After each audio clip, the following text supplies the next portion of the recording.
అన్నదాత అన్నదాత మీ అన్నదాత చెమటోడ్చి ఆహారాన్నందించే రైతన్నా అనునిత్యం నీ కండదండగా నిలిచే నేస్తం ఎవరన్నా అన్నదాత అన్నదాత మీ అన్నదాత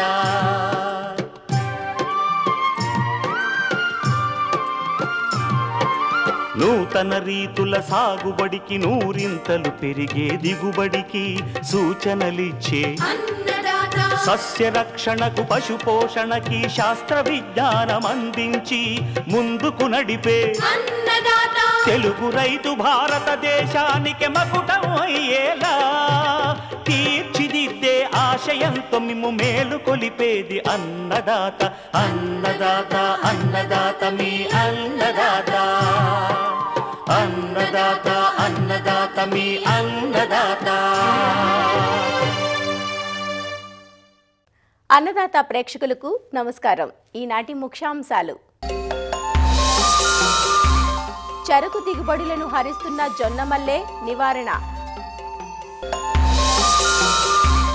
నంద్యాల గ్రామ్ 844 నూతన శనగ రకం గుణగణాలు. చేపలు రొయ్యల మిశ్రమ సాగులో అదనపు ఆదాయానికి సూచనలు.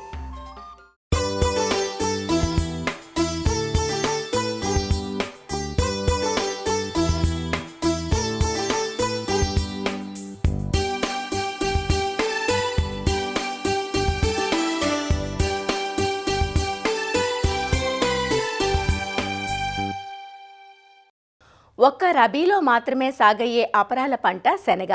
శనగను ప్రాంతాన్ని బట్టి సెప్టెంబర్ మొదటి పక్షం నుంచి నవంబర్ ఆఖరు వరకు విత్తుకుంటూ ఉంటారు. నల్లరేగడి నేలల్లోని తేమతో శీతాకాలంలోని మంచును ఉపయోగించుకుని పెరుగుతుంది. ఇరు తెలుగు రాష్ట్రాల్లో దాదాపు 4.5 లక్షల నుంచి 5 లక్షల హెక్టార్లలో సాగవుతుంది ఈ పంట. శనగలో ప్రస్తుతం దేశవాళీ, కాబూలీ రకాలు సాగులో ఉండగా ఇప్పుడు మరొక రకం రైతులకు అందుబాటులోకి వచ్చింది.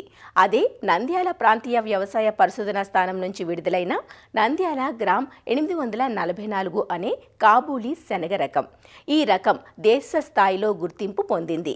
రాబోయే పంట కాలంలో ఈ రకాన్ని విత్తనాభివృద్ధి చేసి రైతులకు అందుబాటులోకి తెస్తామంటూ ఈ రకం యొక్క గుణగణాలను తెలియజేస్తున్నారు ఇక్కడి ప్రధాన శాస్త్రవేత్త డాక్టర్ ఎస్ నీలిమ.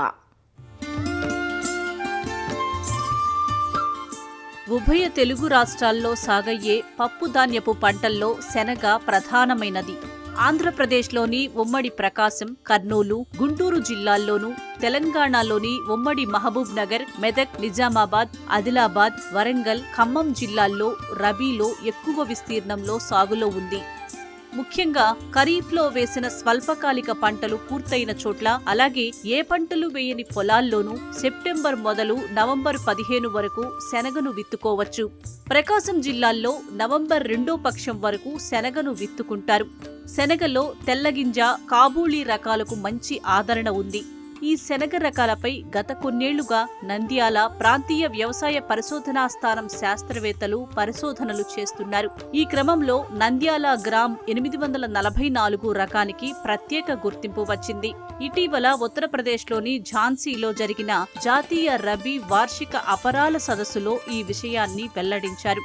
ఈ రకం దక్షిణాది రాష్ట్రాలైన తెలుగు రాష్ట్రాలతో పాటు తమిళనాడు, కర్ణాటకకు అనువైనదిగా గుర్తించారంటూ వివరాలు తెలియజేస్తున్నారు ఇక్కడ ప్రధాన శాస్త్రవేత్త డాక్టర్ ఎస్ నీలిమ. ఇటీవల ఝాన్సీ ఉత్తరప్రదేశ్ రాష్ట్రం నందు జరిగిన రబీ వార్షిక అపరాల సదస్సు నందు మన ప్రాంతీయ వ్యవసాయ పరిశోధనా స్థానం నంద్యాల నుంచి రూపొందింపబడిన నంద్యాల గ్రామ్ 844 అను అధిక లావు గింజ కాబూలీ రకము అంటే తెల్లశనగ దక్షిణ భారతదేశ రాష్ట్రాలలో అనగా ఆంధ్రప్రదేశ్, తెలంగాణ, తమిళనాడు మరియు కర్ణాటక రాష్ట్రాల్లో సాగుకు అనువైనదిగా గుర్తింపబడింది.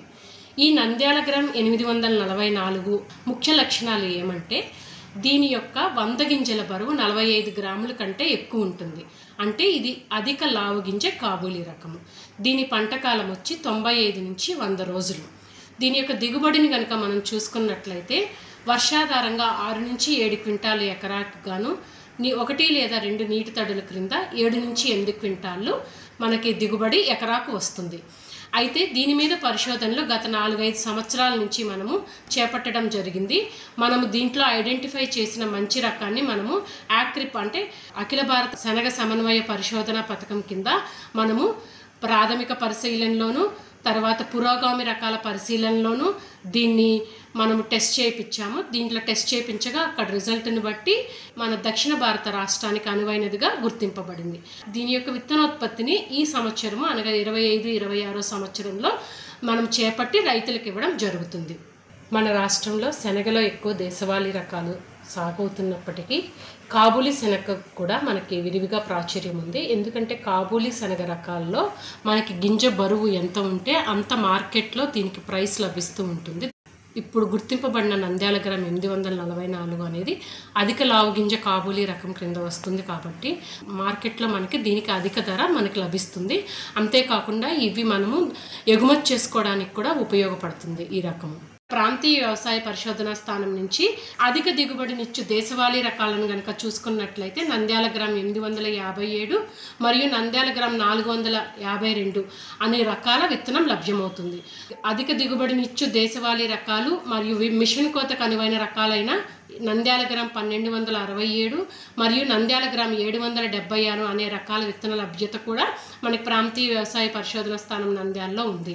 అదేవిధంగా కాబూలీ రకాలలో నంద్యాల గ్రామ్ 810 మరియు నంద్యాల గ్రామ్ 119 అనే రకాల విత్తనం కూడా లభ్యమవుతుంది. రైతులందరూ దీనిని మంచిగా అవకాశాన్ని వాడుకోవాలని మీకు ఈ సమాచారం మేము పొందుపరచడం జరుగుతుంది.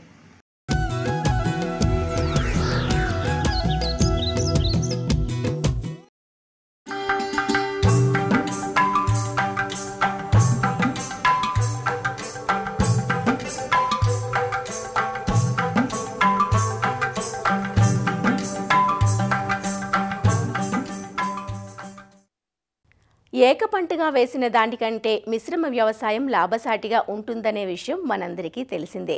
అలాంటిదే జలసాయం కూడా. మంచినీటి చెరువుల్లో ఎక్కువగా బొచ్చె, రోహు, మృగాల, బంగారు తీగ చేప రకాలను పెంచుతూ ఉంటారు. ఒకే రకమైన చేపల పెంపకం కాకుండా 2-3 రకాల చేపలతో సాగు ప్రారంభిస్తే చెరువులోని సహజ ప్లవకాలను పెంపొందించుకునే వీలుంటుంది. దీనికి తోడు రొయ్యలను కూడా జత చేస్తే పెంపకం లాభసాటిగా ఉంటుందనేది శాస్త్రవేత్తల సూచన. అంతేకాదు చేపల చెరువుల్లో ఏరేటర్స్ పెట్టడం వల్ల నీటిలో ఆక్సిజన్ శాతం పెరిగి చేపల జీవక్రియకు ఉపయోగపడుతుంది. ఏరేటర్స్ పెట్టడం ద్వారా చేపల సాంద్రతను పెంచి తద్వారా అధిక ఆదాయాన్ని పొందవచ్చునంటూ చేపలు, రొయ్యల మిశ్రమ సాగు గురించి వివరాలు తెలియజేస్తున్నారు ఆచార్య ఎన్జీ రంగా వ్యవసాయ విశ్వవిద్యాలయం, నెల్లూరు కృషి విజ్ఞాన కేంద్రం మత్స్య విభాగం శాస్త్రవేత్త డాక్టర్ హరిసాధు. పాలీకల్చర్ విధానంలో చేపల రైతులు అంటే కార్పు చేపలను సాగు చేస్తున్నారు రైతులు. అయితే ఈ కార్పు పాలీకల్చర్లో ఈరోజు రైతుల పరిస్థితి మనం చూసినట్లయితే 1 కిలో చేపలను పండించడానికి 80 నుంచి 90 రూపాయలు ఖర్చు అవుతుంది. 1 ఎకరాకి బాగా సాగు చేస్తే దాదాపు మనకు 3 టన్నుల వరకు తీయగలరు. బాగా తీయగలిగితే 3 టన్నుల వరకు తీస్తే కూడా మనకు ఖర్చులు పోను కేవలం 70 నుంచి 80 వేల రూపాయలకి మించి మిగలడంలా. అదే లీజు తీసుకున్న రైతులకైతే 40 వేలు కూడా మిగలడంలా. అయితే దీంట్లో ఈ కార్పు పాలీకల్చర్లో కొన్ని అదనపు ఆదాయం వచ్చే నిమిత్తం 2 మెళకువలు ఉన్నాయి. మొదటి మెళకువగా భాగంగా తీసుకుంటే కార్పు పాలీకల్చర్లో ఎయిరేషన్ యొక్క ప్రాధాన్యత. ఈ ఎయిరేషన్ అనేది చాలా ముఖ్యం. కార్పు చేపలే కాదు, నీటిలో నివసించే ఏ జాతులకైనా సరే ఎంత ఆక్సిజన్ ఉంటే అంత అనుకూలత ఉంటుంది. ఈ ఆక్సిజన్ వల్ల ఉపయోగం ఏంటంటే తీసుకున్న ఆహారం సమర్థవంతంగా శరీర వృద్ధికి ఉపయోగపడుతుంది. మనం రైతులు 1 ఎకరాకి 5 నుంచి 6 అడుగుల లోతు చెరువుల్లో దాదాపు 2500 నుంచి 3000 చేప పిల్లలను సాగు చేస్తున్నారు. ఈ 2500 నుంచి 3000 పిల్లలు సాగు చేసి 10 నుంచి 11 నెలల్లో దాదాపు 2.5 టన్ను నుంచి 3 టన్నులు తీయగలుగుతున్నారు. ఇదే చెరువులో కేవలం మనం ఎయిరేషన్ పెట్టడం వల్ల, ఇంకా వేరే ఇంటర్వెన్షన్ ఏమీ లేదు, కేవలం ఎయిరేషన్ పెట్టడం వల్ల మనం 1000 చేపలను ఎక్కువ స్టాక్ చేయొచ్చు. అంటే 3000 స్టాక్ చేసే పరిస్థితుల్లో 4000 వరకు కూడా మనం స్టాక్ చేయొచ్చు. ఎప్పుడైతే మనం ఎయిరేషన్ పెడతామో 3000కు బదులు 4000 పిల్లలు స్టాక్ చేస్తే కూడా ఈ ఆక్సిజన్ యొక్క ప్రమేయం వల్ల మనకు శరీర జీవక్రియల్లో అనుకూలంగా జరిగి ఎయిరేషన్ వల్ల సమ్మర్ స్ట్రాటిఫికేషన్ లాంటివి జరగకుండా, అంటే ఫర్ ఎగ్జాంపుల్ మనకు 5 నుంచి 6 అడుగుల లోతు నీళ్ళు ఉన్నప్పుడు ఎండలు ఎక్కువ ఉన్నాయనుకోండి, ఎండలు ఉన్నప్పుడు దాదాపు పై లేయర్స్ అంతా వేడెక్కిపోతాయి. పై లేయర్స్ వేడెక్కినప్పుడు చేపలు అడుగు భాగంలో మాత్రమే ఉండగలుగుతాయి. అలాంటి పరిస్థితుల్లో వాటికి ఈ ఉష్ణోగ్రత వల్ల వచ్చేటటువంటి ఆ స్ట్రెస్ అనేది ఎదుర్కోవడానికి కూడా జీవి కొంత శక్తిని ఉపయోగించాలి. కాబట్టి అప్పుడు మనకు గ్రోత్ అనేది తగ్గడం, స్ట్రెస్కి గురి అవ్వడం, అలానే వ్యాధుల బారి నుంచి పడే అవకాశాలు కూడా ఉంటాయి. అంటే సమ్మర్ స్ట్రాటిఫికేషన్ అంటాం. ఎప్పుడైతే ఎయిరేషన్ అనుకూలంగా ఉందో ఈ సమ్మర్ స్ట్రాటిఫికేషన్ అది విరగొడుతుంది, తెగ్గొడుతుంది. అంటే నీళ్లు మిక్సింగ్ అయ్యేటప్పుడు చేసి చల్లబడుతూ మరియు ఆక్సిజన్ని ట్రాప్ చేస్తూ, ఆక్సిజన్ అందిస్తూ, అదనం ఆక్సిజన్ అందిస్తూ మనకు అనుకూలంగా ఉంటుంది. దీనివల్ల మన గాలిలో ఉండేటటువంటి ఆక్సిజన్ని నీటికి అందించడం ద్వారా మనం ఎకరాకి 3 నుంచి 3,000కు బదులుగా 4,000 సాగు చేస్తే కూడా 10 నెలల నుంచి 11 నెలలు అయ్యేటటువంటి సాగు దాదాపు 7 నుంచి 8 నెలలకే, 2 నెలలు మినిమం, తక్కువలో తక్కువ 2 నెలల ముందుగానే మనకు సాగు కంప్లీట్ అవుద్ది. ఎయిరేషన్ లేని చెరువుల్లో ఎకరాకి 3 టన్నులు తీయగలిగితే ఇక్కడ సులభంగా ఎకరాకి 4 టన్నులు తీయగలుగుతాం. దీనివల్ల మనకు రైతు అదనంగా దాదాపు ₹1,00,000 దాకా అదనపు ఆదాయం పొందే అవకాశం ఉంది ఎయిరేషన్ వల్ల. కనుక రైతులు ఈ ఆక్వా పాలికల్చర్లో ఎయిరేషన్ అనేది ప్రాధాన్యంగా తీసుకోండి. దానివల్ల చాలా మేలు జరుగుతుంది. ఆ చేపలు కదా ఆక్సిజన్ అవసరం ఎందుకు, ఎయిరేటర్ ఎందుకు అనేటటువంటి అపోహలు రైతులకు ఉంటాయి. అలాంటి అపోహలు కరెక్ట్ కాదు. రొయ్యలకే కాదు, చేపలకు కూడా మీరు ఎయిరేషన్ పెడితే దానివల్ల చాలా ఉపయోగం ఉంది. ఇలా ఏ రైతులైతే ఎయిరేషన్ని పాటిస్తున్నారో అలాంటి చెరువుల్లో పాలికల్చర్లో భాగంగా వెన్నామి రొయ్యలను కూడా దాంట్లో మనం సాగు చేసినట్లయితే అదనంగా మరి ఇంకొక 1,00,000 ఆదాయం వచ్చే అవకాశం ఉంది. అది ఎలానే అంటే మనం 1 ఎకరా చేపల చెరువుల్లో 70 నుంచి 1,00,000 పిల్లల వరకు వెన్నామి రొయ్యి పిల్లలు మనం సాగు చేస్తాం, స్టాక్ చేస్తాం. అంటే దాంట్లో ఇక్కడ మన ఖర్చు ఏంటంటే కేవలం 1,00,000 పిల్లలకి 20 నుంచి 25,000 రూపాయలు మాత్రమే ఖర్చు పెడతాం. అయితే దాంట్లో 1,00,000 పిల్లలు మనం స్టాక్ చేసినట్లయితే 3 నుంచి 4 నెలల్లో మనకు కనీసం 1/2 టన్ను మెటీరియల్ వస్తుంది. 1/2 టన్ను మెటీరియల్ తీసుకున్నా ఈరోజు 1,25,000. ఈ 1,25,000లో 25,000 సీడ్ ఖర్చు అయినా ఈ రొయ్యలకి అవి తీసుకున్న ఆహారంలో ఒక 10,000, 20,000 దాకా మ్యాక్సిమం ఖర్చు అయితే కూడా ఒక 80,000 అదనంగా ఆదాయం వస్తుంది. ఇలా ఎయిరేషన్ వల్ల ₹1,00,000 దాకా, ఈ వెన్నామి రొయ్యల వల్ల కూడా దాదాపు 80 నుంచి ₹1,00,000 దాకా ఆదాయం వస్తే రైతులు ఎకరాకి కార్పు చేపల్లో వచ్చేటటువంటి ఎకరాకి వచ్చే 70,000-80,000, ఈ ఎయిరేషన్ వల్ల వచ్చేటటువంటి ఒక 80,000, అలానే ఈ వెన్నామి రొయ్యలను వదిలిన దాని వల్ల వచ్చేటటువంటి 80 నుంచి 1,00,000 చూసుకుంటే దాదాపు 2.5 లక్షలకు పైగా మనం ఎకరాకి ఆదాయం పొందొచ్చు.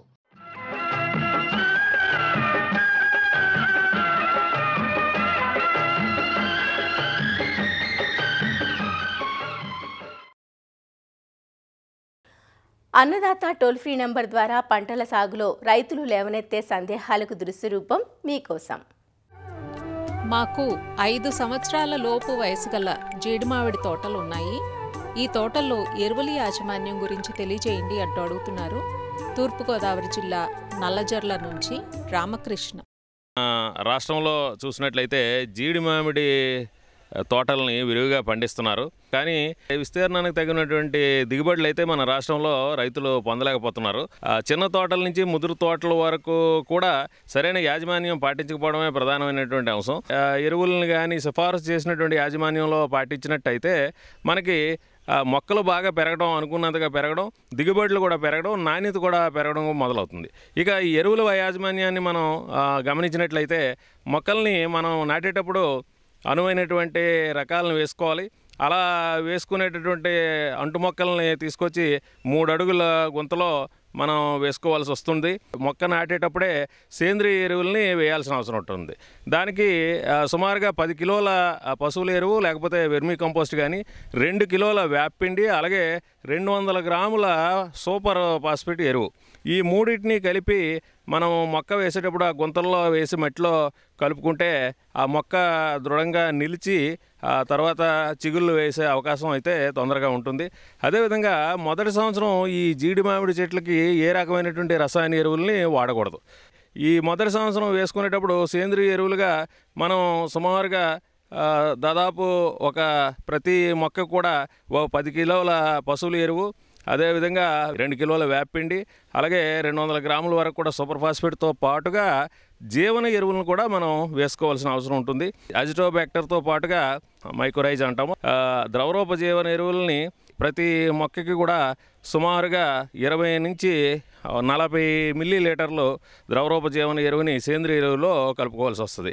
అలాగే 2వ సంవత్సరం నుంచి మనం ఈ సేంద్రియ ఎరువులతో పాటుగా ఈ రసాయన ఎరువులను కూడా మనం వాడుకోవాల్సి వస్తుంది. 2వ సంవత్సరంలో ఈ జీడి మామిడి తోటలకి 100 గ్రాముల నత్రజని, అలాగే 25 గ్రాముల భాస్వరం, అదేవిధంగా 25 గ్రాముల పొటాష్ ఈ ఎరువుల్ని మొదటి దఫాగా అంటే జూన్ జూలై మాసంలో వేసుకోవాలి. అదేవిధంగా 2వ విడతగా సెప్టెంబర్ అక్టోబర్ మాసంలో మరో 100 గ్రాముల నత్రజని, 25 గ్రాముల భాస్వరం, అలాగే 25 గ్రాముల పొటాష్ ఇచ్చేటటువంటి ఎరువుల్ని 20 కేజీల బాగా చివికినటువంటి పశువుల ఎరువు కానీ లేదా వెర్మీ కంపోస్ట్ కానీ సో దాంతో కలుపుకొని మనం వేసుకున్నట్లయితే సేంద్రియ ఎరువుతో పాటు చక్కగా మనకి పోషకాలని మొక్కలకి అందించవలసినటువంటి పోషకాలు అందుతాయి. అదేవిధంగా 3వ సంవత్సరానికి వచ్చేపాటికి 150 గ్రాముల నత్రజని ఇచ్చేటటువంటి ఎరువు, అదేవిధంగా 40 గ్రాముల భాస్వరం ఇచ్చేటటువంటి ఎరువు, అలాగే 60 గ్రాముల పొటాష్ ఇచ్చేటటువంటి ఎరువు తీసుకొని దానికి తగు పాలలో మనం సేంద్రియ ఎరువులని అలాగే జీవన ఎరువులను కలుపుకొని వేసుకోవాల్సి ఉంటుంది. ఎక్కడైనా సరే అవకాశం ఉన్న చోట తోటలో 4 సంవత్సరాల లోపు ఉండేటటువంటి జీడి మామిడి తోటల్లో మనం పచ్చిరొట్ట ఎరువులు కూడా వేసుకునే అవకాశం ఉంటుంది.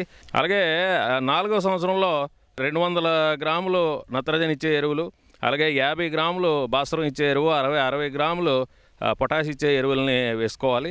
అదేవిధంగా 5వ సంవత్సరం వచ్చేప్పటికి 500 గ్రాములు నత్రజని ఇచ్చేటటువంటి ఎరువు, అలాగే 60 గ్రాములు భాస్వరం ఇచ్చేటటువంటి ఎరువు, అలాగే 60 గ్రాములు పొటాష్ ఇచ్చేటటువంటి ఎరువు వేసుకోవాలి. అయితే ఇలా వేసుకునేటప్పుడు మనం మొదటిసారి చెప్పినట్టు మొదటి దఫాగా జూన్ జూలై మాసంలో వేసుకోవాలి, 2వ దఫాగా సెప్టెంబర్ అక్టోబర్ మాసంలో ఈ సిఫార్సు చేసినటువంటి ఎరువుల్ని వేసుకోవాలి. ఇలా వేసుకునేటప్పుడు కొన్ని జాగ్రత్తలు పాటించాలి. అంటే మొక్క మొదల్లో ఎరువు వేసేటప్పుడు మొక్కకి 1 నుంచి 1.5 మీటర్ దూరంలో మనకి 10 సెంటీమీటర్ల లోతులో ఒక పళ్ళెంలాగా తయారు చేసుకొని దానిలో ఈ రసాయన ఎరువు సేంద్రియ ఎరువు కలుపుకొని మనం వేసి నీరు కానీ అందుబాటులో ఉంటే నీరు కడితే చాలా చక్కగా ఆ పోషకాలన్నీ కూడా మొక్కలకు అందుతాయి.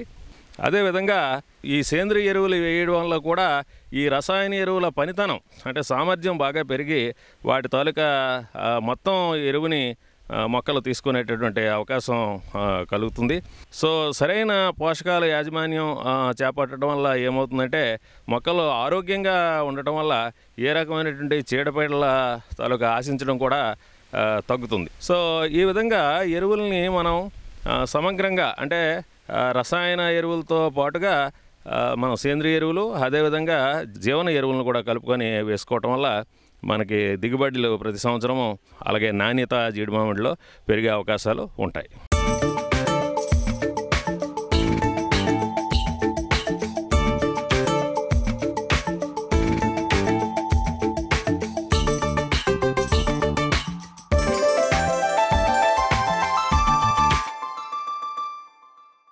ఉభయ తెలుగు రాష్ట్రాలలో సాగయ్యే తీపిని పంచే వాణిజ్య పంట చెరకు. చీడపీడలే కాక చెరకు పంటకు ప్రధాన సమస్య జొన్న మల్లె అనే కలుపు.